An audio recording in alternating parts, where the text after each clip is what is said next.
My incredibly gifted guest today is an international psychic medium, author, teacher and speaker with a career spanning just over 30 years. He is a certificate holder of the Spiritualist National Union, an approved tutor and course organizer at the Arthur Findlay College, and he has taught at some of the most respected schools for mediumistic development in the world. He has appeared many times on TV and has had 3 of his own television series. You might recognize him from The Psychic Detective, Street Psychic and Psychic School. And as well as his tours and media appearances, having a husband to look after and 2 beautiful children, and a couple of ponies and some chickens, he has found time to publish 4 highly acclaimed best-selling books about his experiences as a spiritualist medium. He has released 7 teaching and instructional CDs on communicating with spirits, angels and spirit guides, and he also runs his own training school in Billericay, Essex, and online for developing mediums. He is here to talk to us today about working with altered states of consciousness, often called trance mediumship, and he is one of the most experienced trance mediums in the world, with 32 years of practice to date. Tony Stockwell, welcome to Psychic Matters. Thank you very much, Anne. Thank you very much for having me. Oh, it's a pleasure. It's so great to have you here, Tony. I know there's going to be so many listeners squealing like, oh my gosh, this is so exciting. Tony's on. So could you tell us, Tony, or define for us maybe, what is mediumship and then maybe what is trance mediumship? Because the listeners of the Psychic Matters podcast, some people have never really heard of mediumship at all, and some are professional working mediums. So we've got a big range. People, of course. Well, mediumship is the ability of someone, such as you and I and others, to still our own minds, that we become clear in our thoughts, and in that moment of clarity, after of course we've set the intention, we may start to feel information that's not our own. So it's information that hits our consciousness, that gathers from another source, and that source, we believe, is from another soul being that happens to be discarnate as opposed to incarnate, i.e. someone who's passed as opposed to someone who's alive. And those images and those thoughts and those feelings all come together in such a way that we become, I suppose, expert at interpreting those feelings. And so an image of a lady in our mind with the sense that she worked maybe in a baker's shop with a feeling that she had many children become your first line of information. I've got an older lady here in a baker's shop. She's a mother of many children. Would you understand? And of course, if that is in indication that we're talking about someone's grandmother, then of course you'll have a reaction, and that opens the door. And then once you have a reaction from our recipient, other information comes much in the same way. But the whole idea of that type of mediumship is that we're trying to give people an understanding that just because we pass over, just because we die physically, that our spirit selves go on. And so what I've described, I suppose, it comes under the idea of evidential mediumship, trying to describe to those who don't know that there is an afterlife, that these loved ones are still there and dwell and are around us, is a very important part of what we do, because it opens doors, it opens people's minds, it allows them to see for themselves that this is not the end of physical death, but just simply the beginning. Yeah, that's great. So, and often you talk about this wonderful feeling of the spirit people around you and how it feels like when they come close. Can you describe that, how that is, how that feels?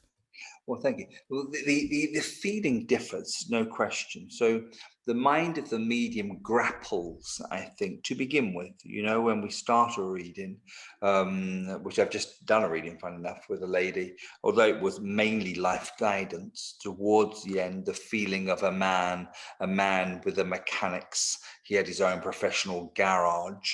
I can't honestly say that's a wonderful feeling, because I'm trying to feel, who have I got? Is this real? Does she understand? But of course, it changes enormously when, the reaction is, wow, that's my granddad. And you feel a surge, an emotional feeling. And then you can close your eyes as the medium, trying to become granddad, looking towards his granddaughter because she's going through, some real pickle of life situations and this kind of thing. And that's that warm, loving, emotional, deep feeling. But again, it doesn't come straight away. We have to work into that feeling. The first part is, who have I got? And it does stimulate the mind of the medium, because we're so busy making this true and right and marvelous. But once it's received, then we enter into a totally different feeling, because I suppose for the medium, it feels like we're being embraced by another soul being. And then it's not just about the facts. What takes precedence over that is the feeling of, I'm still granddad and I still love you. And so whatever they're reaching out to offer, they're our recipient, moves through you. So I don't know, you're experiencing, like, you're in a sandwich of love. That's what it feels like, between a living person and a spirit person. We hold space for them, and it feels wonderful. Oh, how beautiful. And so, what is the difference, Tony, then between mediumship and trance mediumship that you're so experienced at?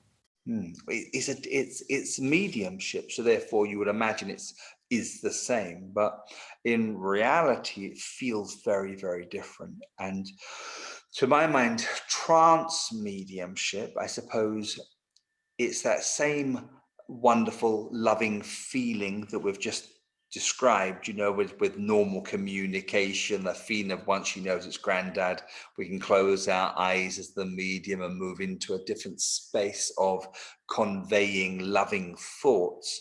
So if you imagine that, and tripling, quadrupling that feeling, that really is what trance feels like. So you'll have the medium, and invariably, but not exclusively, but invariably, we'll close our eyes and concentrate upon our breathing.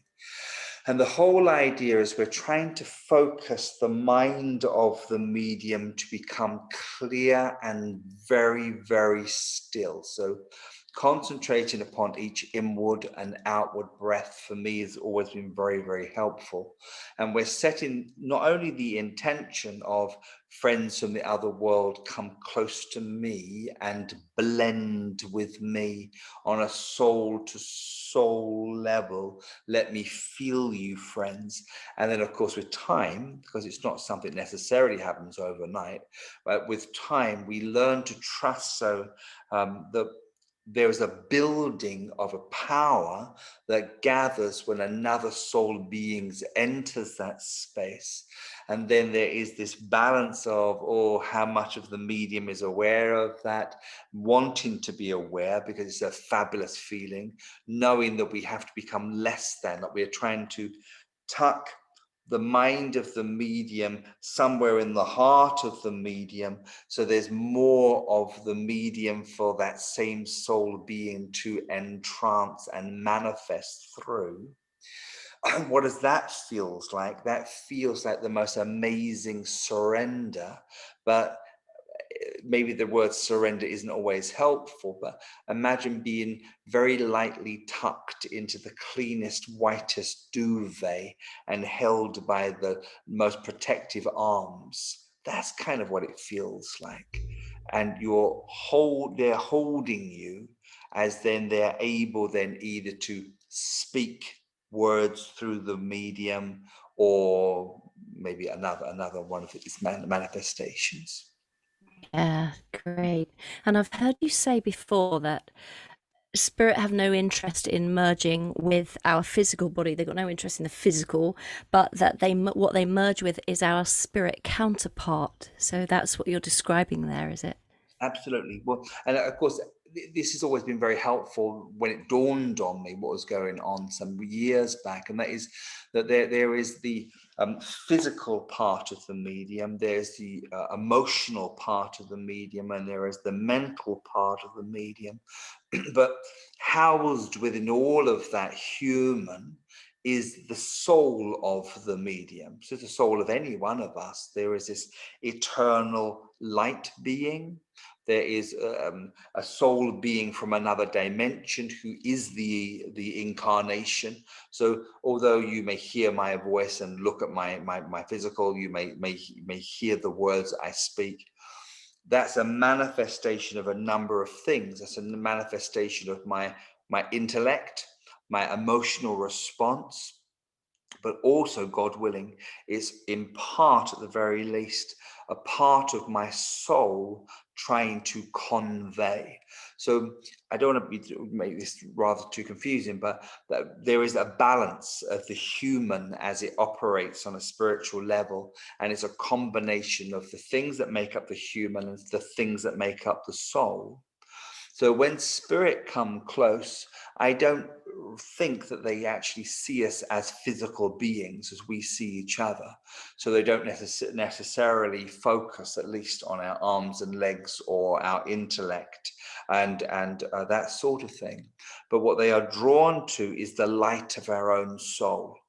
So the light of our soul. So the more, with time and effort, that we can surrender, that we might surrender the physical need, the human need to be involved in this process, the lighter we become and the more soul expressive.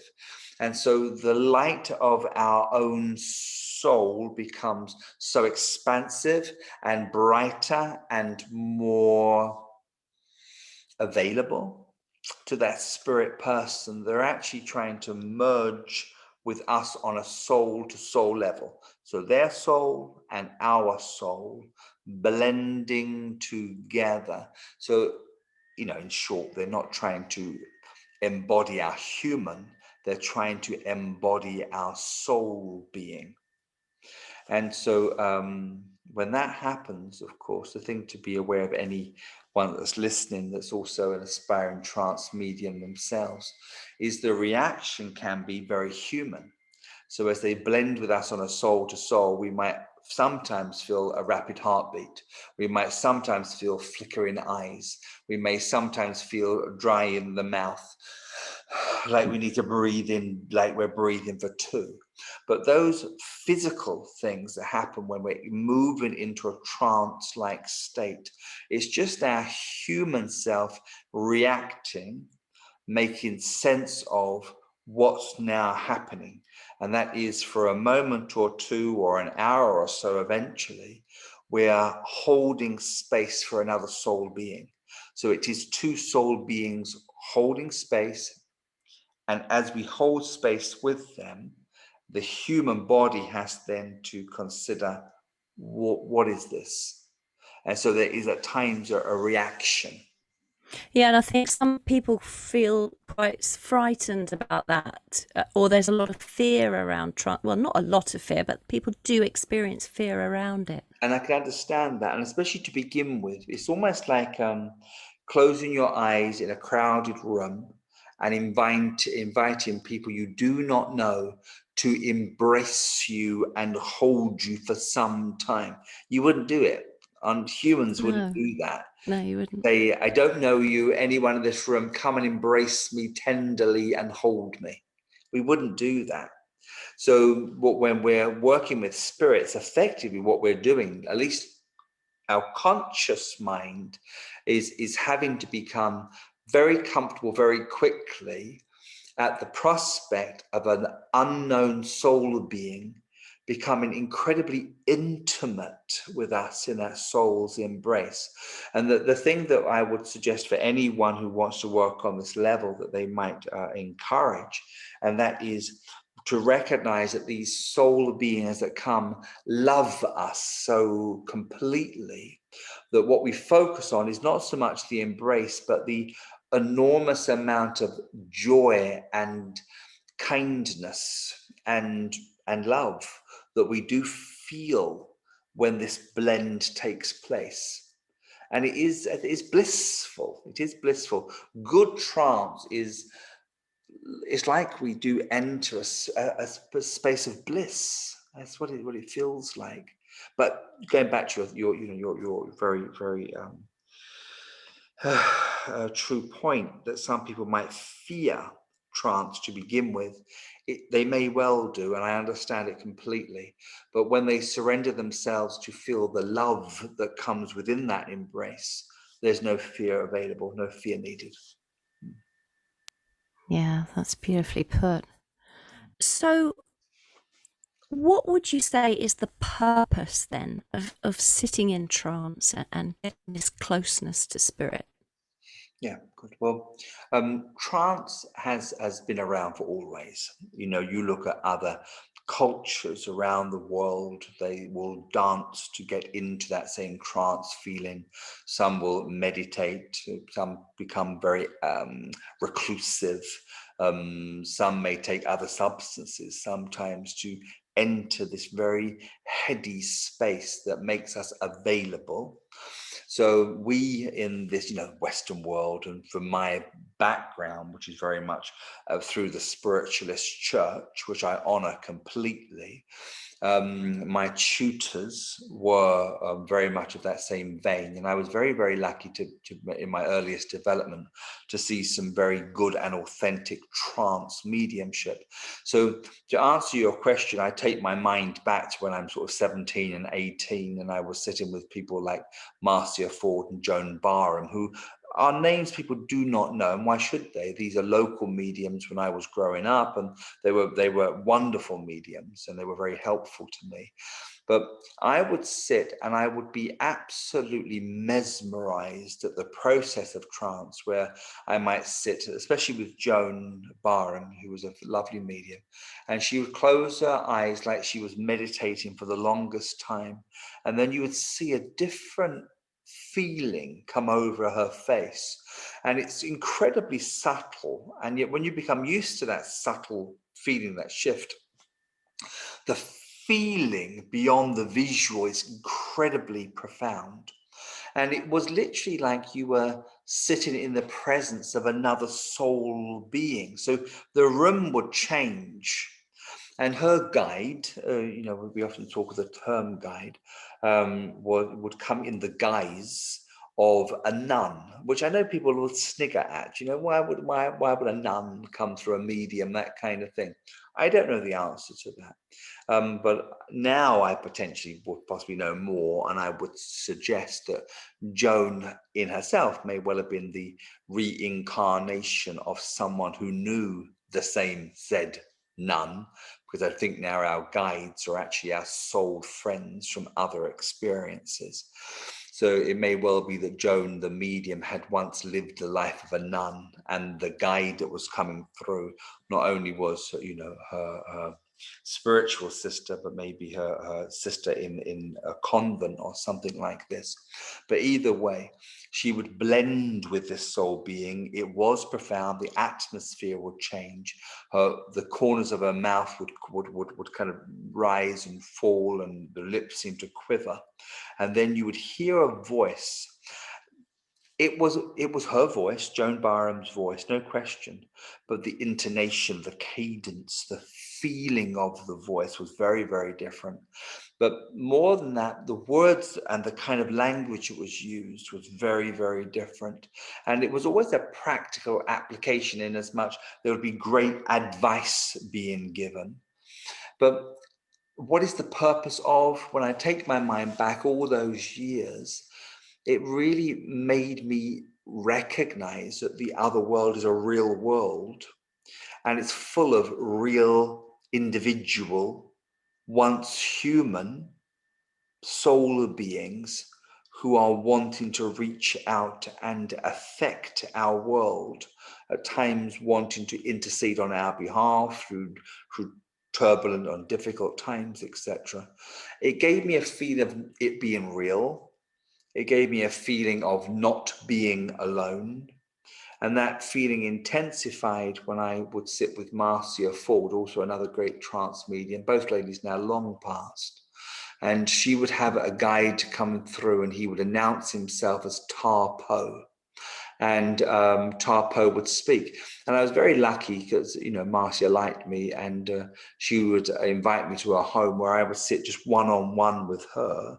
She would go into trance, and then I would speak to Tarpo directly. Now, that was sort of, you know, looking back now, how lucky was I? And he would speak and philosophize, and I could ask any question. And you know, you could argue sometimes maybe the mind of the medium had affected some of that information, maybe so. But there were moments where such clarity was spoken, you know, to my questions. And beyond the words, the feeling in the room was different from normal, let's give Tony some advice kind of information. And it made me actually realize that with trance, it's not ever just about what's said or what you see or how there could be a change of temperature in the room with the phenomena that is associated to trance. But it is that atmosphere that builds, which really says, we are here, we are about you, know us and know us more. And the more you relax, the more you'll be able to feel the power of the spirit. And so it changes everything. And it's no longer about the evidence. It's no longer about words that suggest. It's no longer even about the philosophy. It's about trance creates a power. And I think it helps to produce the power in such swathes and such volume that you believe in that moment you're sitting within an extension of the spirit world.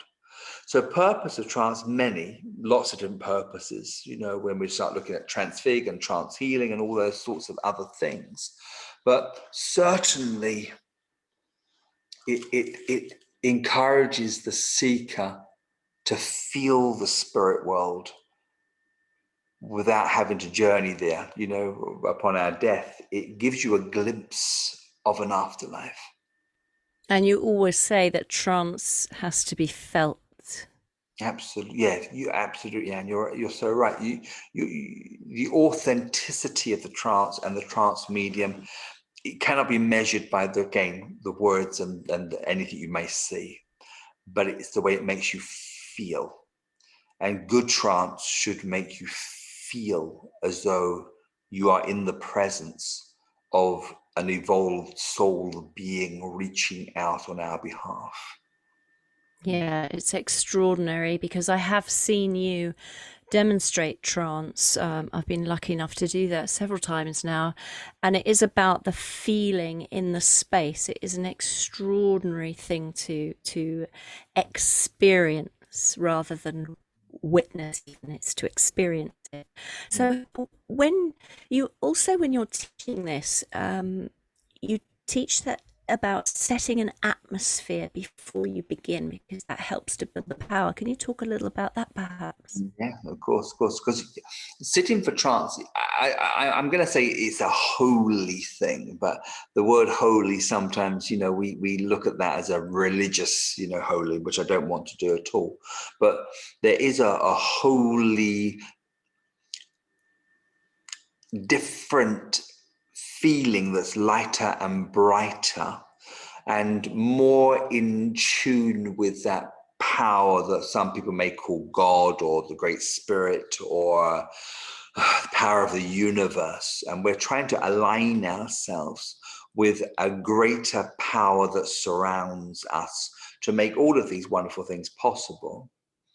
And so to set the space for trance is an important thing. And it starts with, sitting in a well-ventilated room with comfortable surroundings and all the very practical things.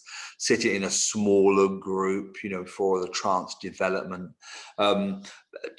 Playing with the light to a degree, because although trance isn't all about the phenomena, there can be a phenomena associated to the trance, and that trance phenomena is light sensitive. So I'm a great believer that trance should not be demonstrated in the dark, absolutely not.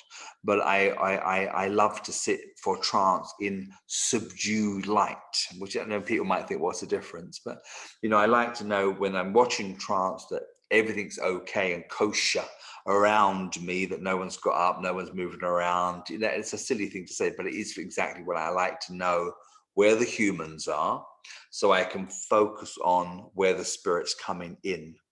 And so to sit for trance, say in candlelight, in a room that's full of frankincense, myrrh, and copal, if you burn those three wonderful incenses together, it's already creating a different vibe from our normal earthly experience. And then to have in the background there some other fabulous music that you don't need, but is really helpful to the humans that sit, to feel within minutes of holding the space for trance that we're being transcended, moved into a different environment, if you like, and a different atmosphere. And it was once explained to me by someone much older than I, and she was saying at the time, do you remember the parties in the 70s, And I said, oh, I think I do, as a child, thank God. And she said, oh, we used to change the light bulbs and, dim the lights and put a bit of music. And I thought, oh, God, I can remember my parents putting peanuts in bowls for a party. And I thought, yeah, it's right. I can remember them putting multicolored little tiny light bulbs in our lamps, putting on a bit of Dennis Roussos, what I was going to play, having the little finger food already. And within no time at all, the big light would go off. And as a child, it would feel with a totally different vibe in the lounge, a totally different atmosphere. And so I know we're not talking about, reminiscing to the 70s, but I want people to recognize that creating a different feeling in the room starts practically with maybe sitting the people in a circle, turning down lights, lighting a candle, entering some incense into that space. And then we gather to sit. And when we ask the sitters or the circle group or that sort of thing, or those who are witnessing the trance as an audience, I suppose, we come into the room having used the bathroom, so we don't have to get up again. We have a glass of water, so we don't have to ask for one. So you want your group to be as settled as possible. You've got half an hour to an hour or so here where you want your group to be comfortable on seats, settled with water, and then you want to take your group into an understanding of what's expected of them before the trance medium trances. And all of these really very, very practical things may seem like, what on earth are you going on about? But if you can get those right, the humans right, the human environment right, it gives the spirit people a much, much better opportunity to come manifest here in the space. So to create the atmosphere then moves from the physical into the spiritual. So I think it's always preferable to, either the trance medium or the trance medium's helper, or, what would you call the master of ceremonies or something, to take the group on a mini meditation, a mind focusing exercise, if you like, where we're asked to be really clear why we are sitting, to set the intention, to focus our minds. So then as the medium begins to sit, we are working in accordance with, in harmony with, assisting to present an atmosphere in which the medium might relax into, that those then that come through in the trance can serve our group best. So what on earth am I going on about here? And I think it's the same with any demonstration of mediumship. If we, the audience, can get this right, where we feel we're able to relax enough that we can cooperate, that we are able to be as a co-worker, well, there's another word in this entirely, but that we can become really helpful in the way we blend with the energy of the room and produce an energy within us, and that we can accept those who come from another dimension gladly, that the trance medium can't go wrong. The trance medium is going to have the most amazing session, for the room and the audience are prepared to support the medium in their mediumship. Did I lose myself? But that's kind of what it is. I mean, it's fantastic. I know, because I've been lucky enough to witness this myself again on several occasions when I was watching you giving a trance demonstration, and along with everyone else in the room, so maybe 30, 40 people, everyone seeing the same thing, such as many, many faces flickering across your face, or watching your face change shape, or I've seen, like, from 4 feet away, a moustache grow on your face, a beard. You can see a beard. I mean, it doesn't literally grow, but, that's what we witness. And it's not just my mind making it up, because many other people are seeing exactly the same thing in the room. And they're all saying, oh, I can see a moustache. I can see a beard. So, Tony, is that transfiguration? Is that overshadowing? What is that? Very good. Excellent question.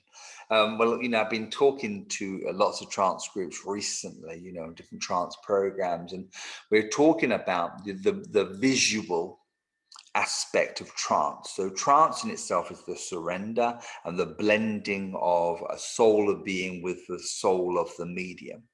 Then what may happen as they blend with us and they hold space for us is, as you've already said, the flickering of many faces over the medium's face. And so what is that? So the word that we generally use is transfiguration or transfiguration. And when you look at transfiguration, the word, and I'll stand to be corrected, actually comes from biblical teaching or some kind of a biblical reference. So if you put in transfiguration, go onto images on a Google search, you'll see wonderful pictures of Jesus that ascend into heaven, and the light that manifests from as he rises into the other realm.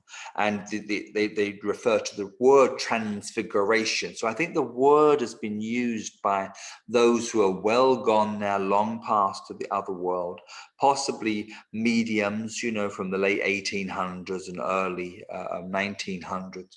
And most of their religious instruction was from a Christian-based religion, in the main.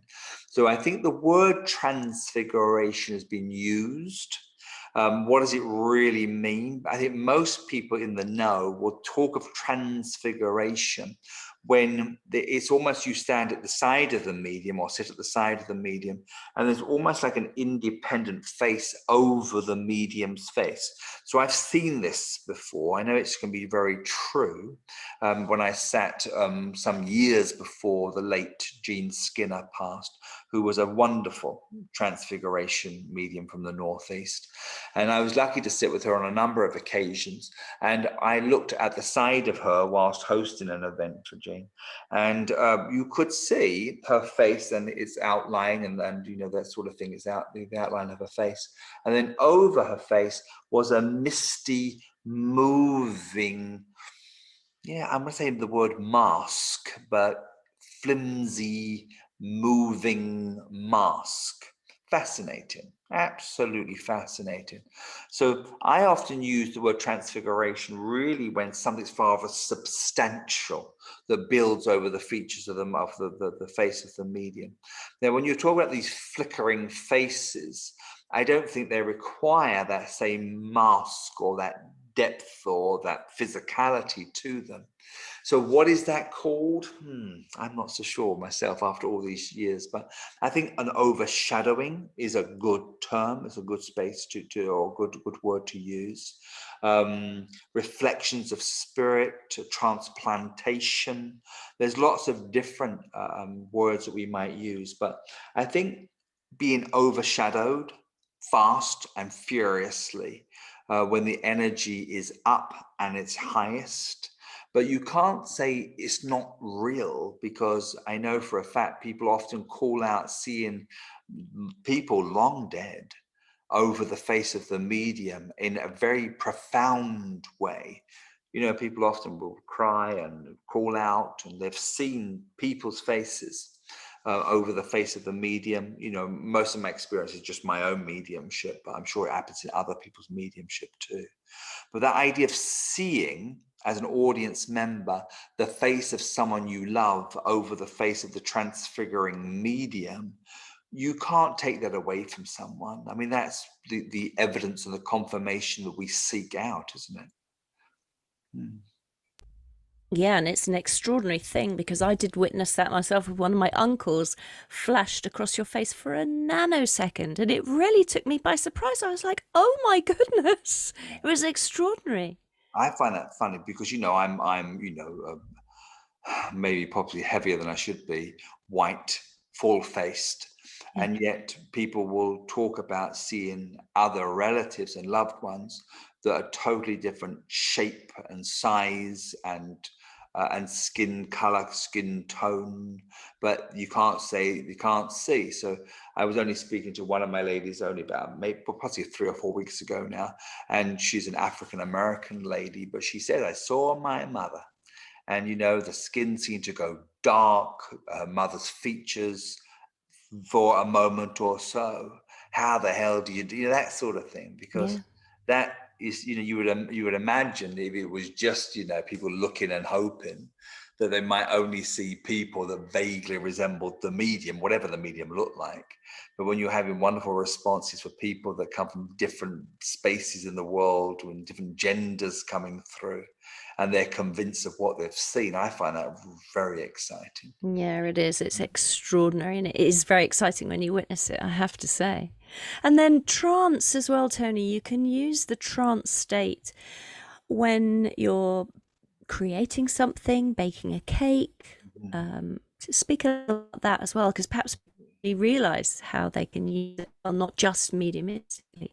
Absolutely. Well, you know, one of my favorite things to say at the moment is trance will enhance.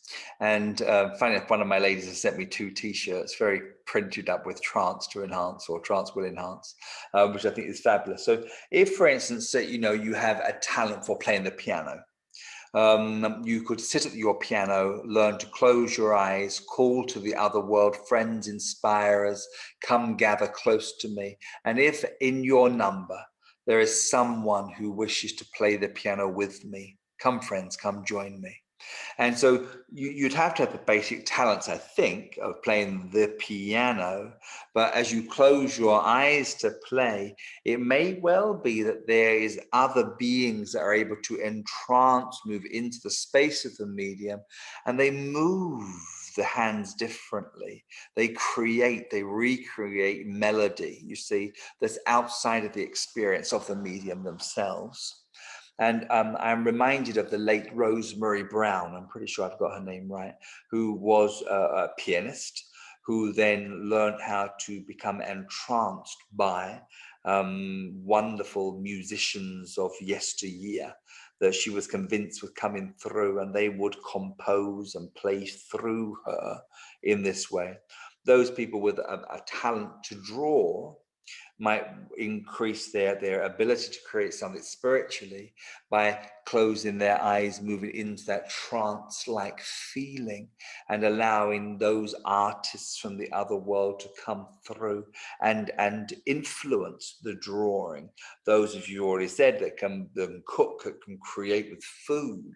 They could close their eyes before they cook, move into that trance-like surrender, setting the intention. If there's any marvelous Italian cooks in your group today, or anyone that wants to come work with me, come and inspire me. And so to the layman, as they continue to cook in that day, moving into a space of wonderful deepness, and I'm going to use the word surrender again, but cooking like they should cook, but feeling deeply inspired to add a little more of this and a little less of that.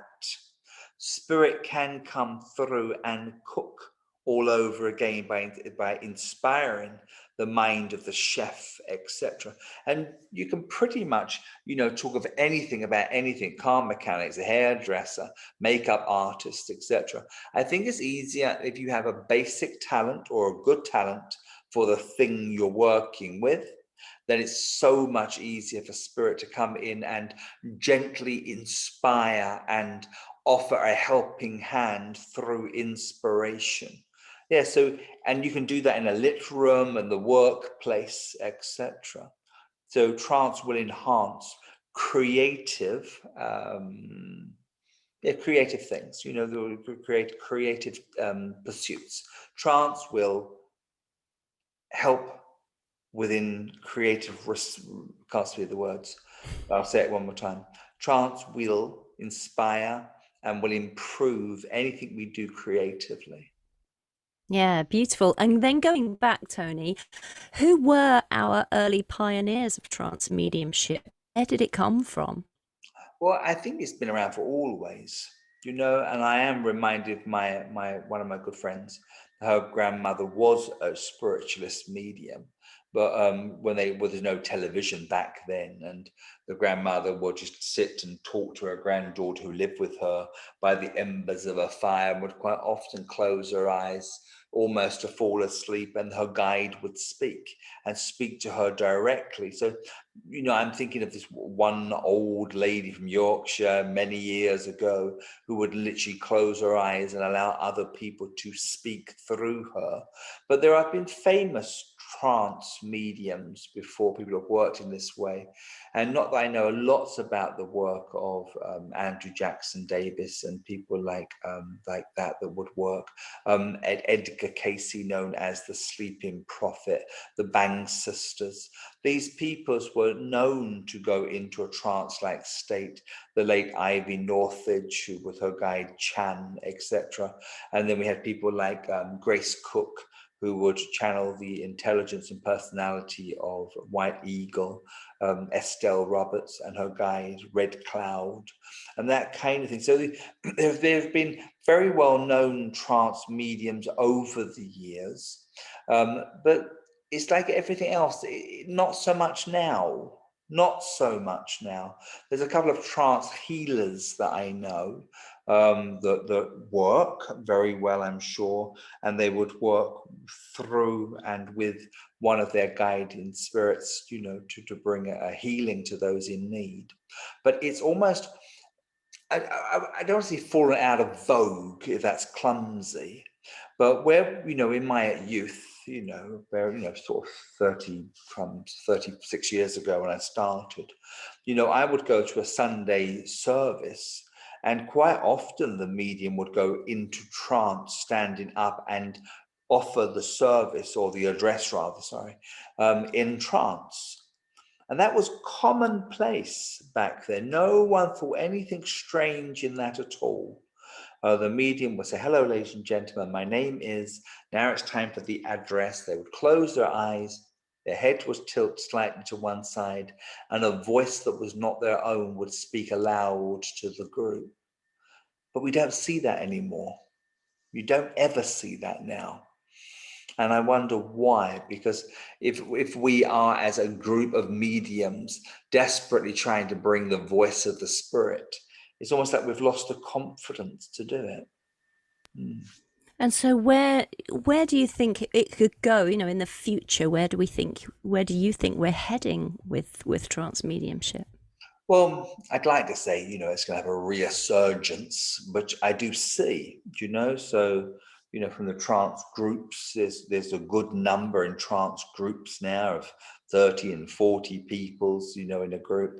And then they move into smaller groups from a larger group and, from different trance workshops and trance mentorships, etc.